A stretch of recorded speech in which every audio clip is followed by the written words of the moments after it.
We received a question about catching more and bigger walleyes in the Boundary Waters, or maybe even just catching more fish in the Boundary Waters Canoe Area. And we talk about fishing in primitive bodies of water where you can't have electronic means of propulsion, you can't have a gas motor, you're not going to have a big boat with all kinds of different features that help us both with boat control and to find fish. It means that you're going to have to change your tactics a little bit, and depending on your level of interest in changing that primitive experience, you can take in a couple different items that are still legal that'll help you catch a lot of fish. And the very first one seems like a no-brainer. It's a simple mesh bag that you can pile some rocks into to get a good anchor going. Anchoring is a key thing for boat control no matter where you're at. And that's going to allow you to fish some spots that'll help you, whether you're in wind or out of wind, stay in locations to pepper shoreline spots a little bit better, just give you better overall boat control. The second item, which is also very lightweight, is a big drift sock. One of the biggest issues when you're in and under canoe power is a little bit of wind comes up and it shoots that canoe across the lake. Sometimes it's in the direction you want to go. Most often when it comes to fishing, it's not.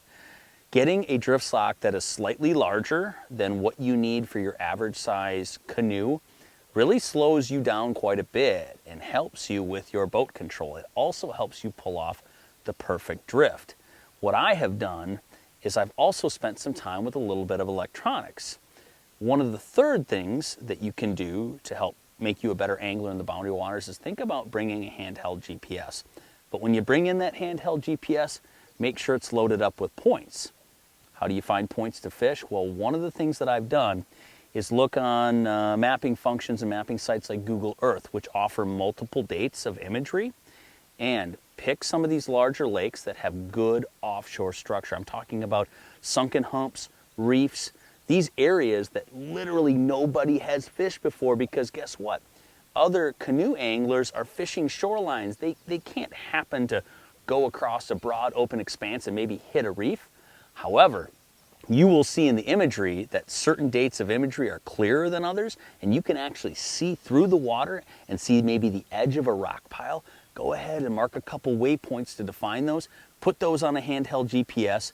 Use your rock bag for an anchor. Use your drift sock. Drift over those areas repeatedly and start applying some boat control techniques to your canoe. That's a third thing. The fourth thing you can do to really dial in the system, depending on if you have the will and can carry the weight, is consider bringing an ice fishing sonar, something like a Markham. Consider using a lithium battery, something that's a lot lighter, and literally pack that thing in as well, strap it into the canoe.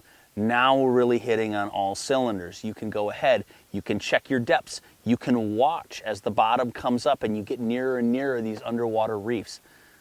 If you use these techniques that I'm talking about, I can almost promise you, you will be the only angler on that lake fishing that piece of structure, and you will have it absolutely dialed compared to just about anybody else that's fished it before you that summer.